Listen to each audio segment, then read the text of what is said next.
तो दोस्तों आप हमारी स्क्रीन पर देख पा रहे हैं, क्या आप भी इस तरह का डेटा एंट्री फॉर्म बनाना चाहते हैं।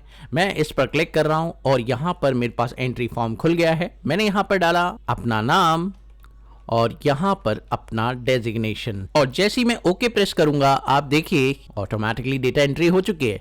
यानी अब मैं यहाँ पर डेटा एंट्री करने के लिए बहुत सारे मेथड्स का इस्तेमाल नहीं करूंगा, सिर्फ यहाँ पर डेटा एंट्री फॉर्म बनाकर अपना काम बहुत ही आराम से कर सकता हूं। लेकिन ये फॉर्म बना कैसे, आप लोग जानना चाहते हैं तो वीडियो को कंप्लीट जरूर देखिएगा और चैनल पर नए हो तो सब्सक्राइब भी कर दीजिएगा, क्योंकि इसी तरह की वीडियोस हम लोग अपने चैनल पर बनाते रहते हैं। तो चलिए दोस्तों शुरू करते हैं इस वीडियो को और आपको दिखाते हैं ये फॉर्म बनाना कितना आसान है। तो सबसे पहले तो आप इसके लिए एक नई एक्सेल फाइल ले लीजिए। तो मैंने यहाँ पर एक नई एक्सेल फाइल ओपन कर ली है और सबसे पहला काम आप लोग को क्या करना है, यहाँ पर आप लोग को लिख देना है नेम और यहाँ पे लिख देना है डेजिग्नेशन। That's it, आपने इतना कर दिया। उसके बाद आप लोगों को यहाँ पर इसे थोड़ा सा फॉर्मेट कर दीजिए ताकि ये थोड़ा सा देखने में लुक वाइज अच्छा लगे।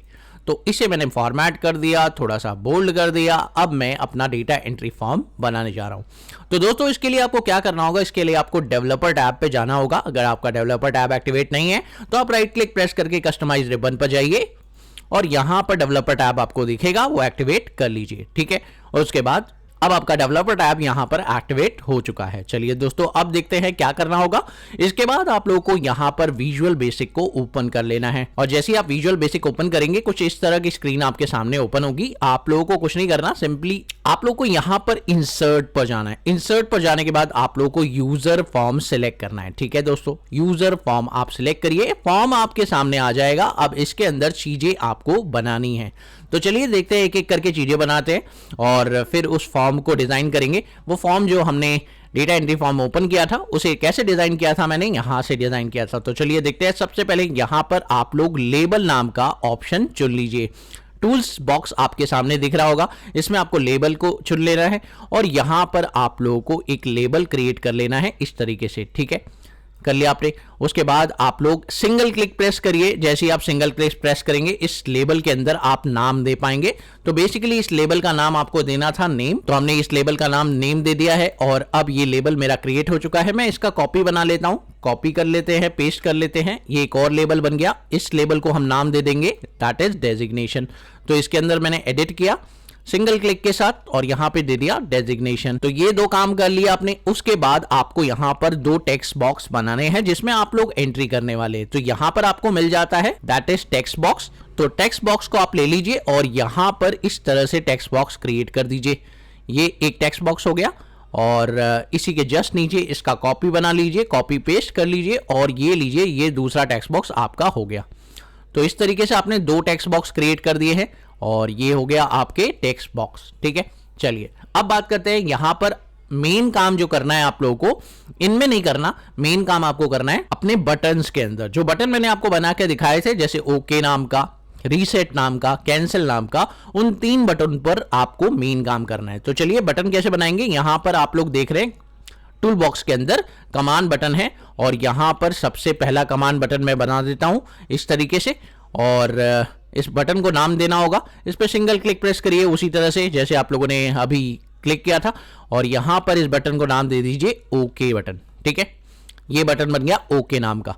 उसके अलावा इस बटन का कॉपी बना लीजिए, कॉपी पेस्ट, और ये जो बटन रहेगा आपका रीसेट नाम का रहेगा। तो इसे एडिट कर लेते हैं और यहां पे हमने कर दिया इसे रीसेट। उसके बाद दोस्तों यहां पर आपको क्या करना है, इसको तीसरा कॉपी बना लीजिए और ये जो है बटन रहेगा कैंसिल का। तो इस तरीके से आपने तीन बटन क्रिएट कर लीजिए, कर लिया आपने। अब ये बन चुका है पूरा का पूरा फॉर्म रेडी। अब आपको क्या करना है, इनमें लिखना है कोड, क्योंकि अगर आप ओके पे क्लिक करेंगे तो आपको ओके पे क्लिक करने के बाद एक्टिविटी करनी है, यानी डेटा ऐड हो जाना चाहिए। तो इसके लिए आपको कोड लिखना होगा। रीसेट पर क्लिक करोगे तो कुछ कोड लिखना होगा और कैंसिल पर क्लिक करोगे तो कुछ कोड लिखना होगा। तो चलिए देखते हैं एक एक करके। सबसे पहले मैं कैंसिल पर क्लिक करता हूं। तो डबल क्लिक करेंगे कैंसिल पर, आपका ये बटन खुल जाएगा और इसके अंदर अब आपको कमांड क्या लिखनी है। कैंसिल वाला जो बटन आप बनाते हैं वो सिंपली किस लिए बनाते हैं भाई, हाइड करने के लिए, क्योंकि जैसे ही आप कैंसिल करेंगे तो यूजर फॉर्म जो है हाइड हो जाएगा। तो मैंने एक कमेंट बना दिया ताकि आपको समझ में आ जाए। तो यहां लिख देते हैं और उसके बाद इसका कोड लिख देते हैं कि यूजर फॉर्म, और उस फॉर्म का नाम क्या था, उस फॉर्म का नाम 1 था। अब डॉट शो लिखेंगे तो वो फॉर्म शो हो जाएगा, लेकिन फिलहाल तो मुझे हाइड करना है, तो मैं यहां क्या लिखूंगा, डॉट हाइड। ठीक है, तो इस बटन से क्या हो जाएगा, वो फॉर्म हाइड हो जाएगा। तो ये बटन हो गया क्लियर।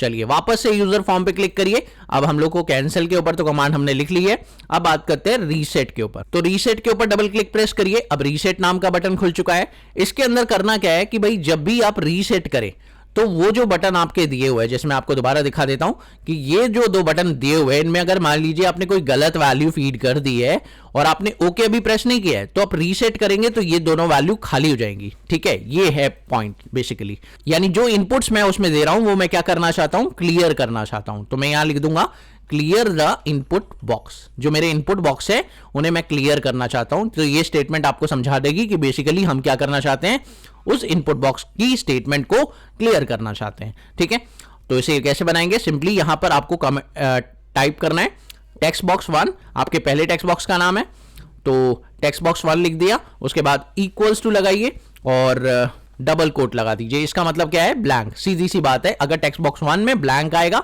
ब्लैंक हो जाएगा। अगर आप क्लिक करेंगे इस बटन पर तो टेक्स्ट बॉक्स 1 ब्लैंक हो जाएगा। इसी तरीके से टेक्स्ट बॉक्स 2, अब आपके पास टेक्स्ट बॉक्स 2 भी है, तो टेक्स्ट बॉक्स 2 पे जब आप बेसिकली आप उस बटन पे क्लिक करेंगे तो टेक्स्ट बॉक्स 1 ही नहीं, टेक्स्ट बॉक्स 2 भी जो है वो आपका क्या हो जाएगा, ब्लैंक हो जाएगा। ठीक है, सिंपल है। और टेक्स्ट बॉक्स 2 की जो वैल्यू है, तो वैल्यू भी बता देते हैं। बेसिकली वैल्यू की बात कर रहे हैं तो यहां पे लिख देते हैं वैल्यू। तो उसमें जो भी वैल्यू होगी वो क्या हो जाएगी, बिल्कुल नल हो जाएगी। ठीक है, हट जाएगी। तो जैसी कोई रीसेट बटन पे क्लिक करेगा ये सारी वैल्यू क्लियर हो जाएगी, अगर उसके अंदर कोई गलत वैल्यू आपने इनपुट कर दी है तो। ठीक है, ओके। हाँ, लेकिन ओके करने के बाद रीसेट नहीं हो सकता। ठीक है, तो अब मेन जो काम है सारा का सारा आप लोगों का है वो ओके बटन पर है, क्योंकि ओके बटन में ही आपको सारा का सारा कोड लिखना है। तो चलिए ओके बटन पे क्लिक करते हैं और अब इसके तो अब ओके बटन का कोड कुछ इस तरह से लिख रहा है कि जैसे ही मैं ओके पर क्लिक करूं मेरा जो डेटा है वो इन सेलों में पोस्ट हो जाए। ठीक है, यानी नेम वाले में नेम वाला डेटा, डेजिग्नेशन वाले में डेजिग्नेशन वाला डेटा पोस्ट हो जाए। ठीक है, तो अब मैं लिखता हूं, यहां पे एक छोटा सा कमेंट लिखते हैं। हम क्या करना चाहते हैं, बेसिकली हम करना चाहते हैं transfer the data into column. ठीक है, हम लोग अपने डेटा को ट्रांसफर करना चाहते हैं किसमें, कॉलम में। ठीक है, तो हम लिख देंगे ट्रांसफर डेटा इनटू कॉलम। ठीक है, अब बात करते हैं दोस्तों, यहां पर आप लोगों को क्या करना होगा, क्योंकि आप उसमें वैल्यू डिफाइन करने वाले हैं, तो यहां पर आपको दो वेरिएबल डिक्लेयर करने होंगे। एक वेरिएबल आप लेंगे डिम रेंज 1 नाम से। अब रेंज 1 नाम से वेरिएबल बनाने से आपको फायदा क्या होगा, बनाने से आपको फायदा ये होगा कि आप नेम वाली पूरी की पूरी रेंज के अंदर वैल्यूज इनपुट कर पाएंगे। तो आपने एक वेरिएबल बना दिया रेंज 1 एज रेंज, और दूसरा वेरिएबल आप बना लेंगे इसी के साथ कॉमा देकर, आपको नेक्स्ट लाइन में जाने की जरूरत नहीं है, आप यहां पे रेंज 2 नाम से वेरिएबल क्रिएट कर लीजिए एज रेंज। तो दो वेरिएबल आपने असाइन कर लिए, एक रेंज 1 नाम से और एक रेंज 2 नाम से। अब दोस्तों इन दोनों के अंदर जो वैल्यू होगी, क्योंकि रेंज वाली वैल्यू हमेशा सेट की जाती है। ठीक है, रेंज वाली वैल्यू कभी भी आप लोग इक्वल करके नहीं डाल सकते, तो इस वैल्यू को आपको सेट करना पड़ेगा। तो क्या करेंगे आप लोग, सिंपली यहां पे लिखेंगे सेट रेंज 1 की वैल्यू को सेट करते हैं। तो रेंज 1 की जो वैल्यू है वो एंटर करने वाला है। अब रेंज 1 की वैल्यू A2 में एंटर करेगा अभी फिलहाल के लिए, लेकिन कल हो सकता है वो एंट्री करे और वो A3 में करे। तो मुझे कुछ ऐसा बताना होगा कि कल जब वैल्यू एंटर हो तो वो A3 में हो, परसों जब वैल्यू एंटर हो तो वो A4 में हो, A5 में हो, यानी मुझे रेंज को बनाना है एक तरीके से डायनेमिक। ओके, तो ये डायनेमिक रेंज कैसे बनेगी, तो चलिए देखते हैं।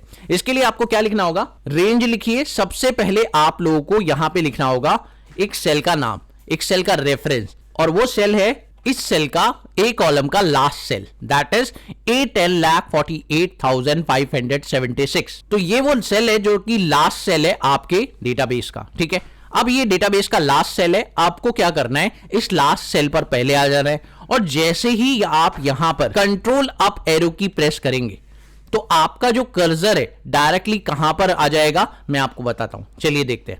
यहां पर मैं आपको एक चीज दिखाना चाहूंगा, जैसे मान लीजिए मैंने यहां पर कोई वैल्यू एंटर कर दी, आप देखिए इस तरह से मैं वैल्यू एंटर कर रहा हूं। ठीक है, और अब मैं यहां से लास्ट सेल पर आ चुका हूं। अब लास्ट सेल पर आने के बाद मैं जैसे ही एक शॉर्टकट प्रेस करूंगा कंट्रोल अप एरो की, तो मैं लास्ट सेल पर आकर रुक जाऊंगा, यानी मुझे लास्ट सेल का शॉर्टकट लिखना है कि हम लास्ट सेल पर पहुंचने के लिए क्या शॉर्टकट यूज कर रहे हैं, और उस लास्ट सेल पर आने के बाद मुझे एक सेल नीचे आकर वैल्यू को एंटर करना है। यही कोड मुझे वहां पर डिफाइन करना है। तो देखिए क्या होगा इसके लिए मुझे लिखना होगा डॉट एंड ब्रैकेट में एक्सेल अप, क्योंकि मुझे लास्ट सेल से ऊपर की तरफ आना है। तो मैंने लिख दिया एंड जाना है, और कहां जाना है, एंड में ऊपर की तरफ जाना है। ठीक है, मैं जैसे ही एंड अप जाऊंगा और एंड अप में वो मुझे लास्ट सेल पर स्टैंड कर देगा, यानी लास्ट सेल A4 सेल पर मुझे खड़ा कर देगा, और वहां से मैं एक स्टेप नीचे जंप करना चाहता हूं, तो मैं यहां लिखूंगा ऑफसेट, और ऑफसेट में वो मुझसे पूछेगा कि आप कितनी रो नीचे जंप करना चाहते हैं और कितने कॉलम साइड में जंप करना चाहते हैं। तो मैं यहां पे बता दूंगा कि मैं एक रो नीचे जंप करना चाहता हूं और 0 कॉलम आगे जंप करना चाहता हूं, यानी कॉलम में मुझे कोई चेंज नहीं करना, लेकिन मुझे एक रो नीचे की तरफ चेंज करना है। तो मैंने यहां ये कर दिया और ब्रैकेट क्लोज कर दिया। इस पूरी लाइन का मीनिंग क्या है? इस पूरी लाइन का मीनिंग है कि आप रेंज 10,48,576 पर चले गए, उसके बाद आपने कंट्रोल अप एरो की प्रेस किया वहां से, और फिर उसके बाद आप लास्ट सेल पर आ गए और वहां से एक स्टेप नीचे आए जहां पर आपको वैल्यू एंटर करनी है। नेक्स्ट वैल्यू वो होगा आपका रेंज ऑफ सेल। ठीक है, बिल्कुल क्लियर। चलिए अब बात करते हैं दूसरी वैल्यू की, कि सेट अगर कर रहे हैं आप रेंज 1 में वैल्यू, तो रेंज 2 में भी कहीं ना कहीं वैल्यू होगी। तो रेंज 2 की वैल्यू आप कहां डालेंगे? रेंज 2 की जो वैल्यू है वो आपको किस सेल में एंटर करनी है? तो वो जो सेल होगा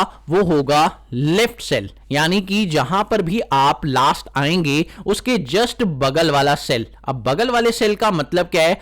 यहां पर आपको लिखना होगा रेंज 1 जहां पर भी हो उससे वो ऑफसेट करे, और रेंज 1 से ऑफसेट करना मींस रेंज 1 पर जहां पर भी आपका रेंज 1 होगा वहां पर उसे पहले एक्टिव बनाएं। एक्टिव बनाने के बाद आपको उससे रो चेंज नहीं करनी, लेकिन आपको एक कॉलम चेंज करना है, यानी उसी रो में एक लाइन नेक्स्ट। इसका मतलब यह है, अगर मैं आपको लाइव दिखाऊं तो प्रैक्टिकली मैं ये बोल रहा हूं कि अगर आपने यहां पर वैल्यू एंटर कर ली है तो आप इसके बगल वाले सेल में आ जाइए और यहां पर वैल्यू एंटर करिए, क्योंकि रो में कोई चेंज नहीं करना, आपको रो सेम ही रखनी है, लेकिन एक कॉलम राइट साइड में आपको चेंज करना है। तो यहां पर मैंने लिख दिया कि रेंज 1 जो भी होगा आपका वहां से उस पर रहिए, और फिर ऑफसेट चलाइए यहां से कॉलम राइट साइड में, क्योंकि आपको एक कॉलम मूव करना है लेकिन रो में कहीं मूव नहीं करना है। तो ये हो गई रेंज 2 की आपकी वैल्यू। ठीक है, तो रेंज 1 की और रेंज 2 की वैल्यू आपने डिसाइड कर ली। अब आपको वैल्यू एंटर कर देनी है, जो भी वैल्यू होगी आप एंटर कर दीजिए।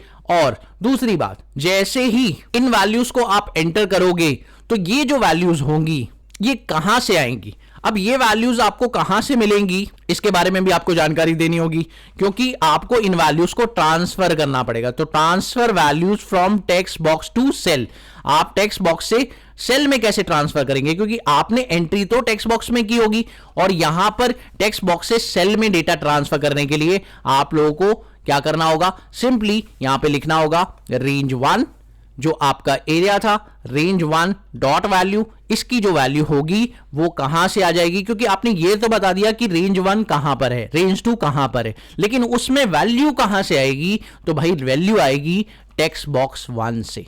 तो जो टेक्स्ट बॉक्स 1 में आप लिखोगे उसकी जो वैल्यू होगी वो रेंज 1 की वैल्यू हो जाएगी। ठीक है, इसी तरीके से रेंज 2 की जो वैल्यू होगी वो टेक्स्ट बॉक्स 2 में जो वैल्यू आप एंटर करोगे वही वैल्यू रेंज 2 की वैल्यू हो जाएगी। सिंपल, क्योंकि मैंने आप लोगों को पहले भी बता रखा है कि जो आपका राइट वाला एरिया होता है, लाइट वाला सेल होता है, इसका जो डेटा होता है वो लेफ्ट वाले में जाकर स्टोर हो जाता है।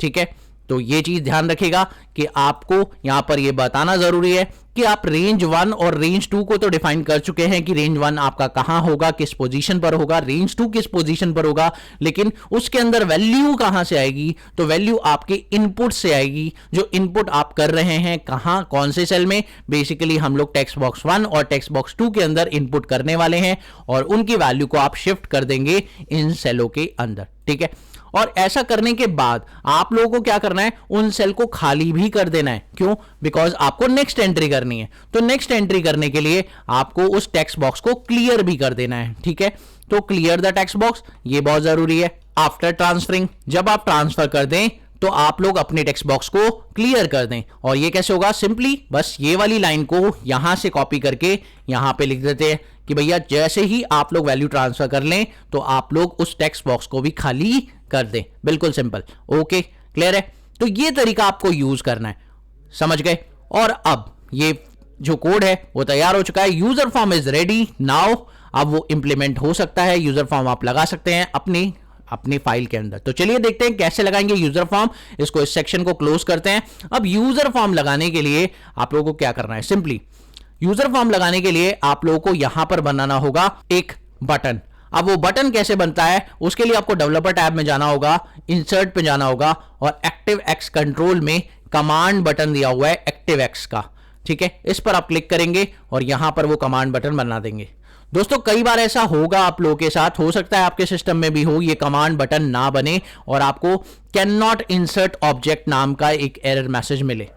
तो दोस्तों अगर ये मैसेज आप लोगों को मिल रहा है कैन नॉट इंसर्ट ऑब्जेक्ट नाम का, ऐसा मैसेज आपके सामने आ रहा है, तो इसका सॉल्यूशन क्या है? तो सबसे पहले आपको क्या करना होगा? आपको फाइल पे जाना होगा, आपको ऑप्शन पे जाना होगा। ऑप्शन पे जाने के बाद आपको ट्रस्ट सेंटर पे जाना होगा और ट्रस्ट सेंटर सेटिंग्स पे जाना होगा। जैसे ही आप यहां जाएंगे तो यहां पर आपको मैक्रो सेटिंग के अंदर जाकर पहले तो ये देख लेना है कि अनेबल मैक्रो है या नहीं है। ये वाला ऑप्शन टिक है और अगर ये तीनों ऑप्शन टिक हैं तो ठीक है। दूसरा आपको एक्टिव एक्स की सेटिंग पर जाना है। यहां पर जाने के बाद आपको enable all control without restriction पर टिक कर देना है और सेफ मोड पर टिक कर देना है। अगर ये दोनों ऑप्शन आपके टिक हैं, ये ऑप्शन बहुत आराम से एक्टिवेट हो जाएगा और ये कमांड बटन आप लोगों को मिल जाएगा। ठीक, अब आपको क्या करना है? सिंपली इस कमांड बटन के अंदर आप लोगों को डेटा एंट्री फॉर्म बनाना है, तो इस कमांड बटन को मॉडिफाई करना होगा।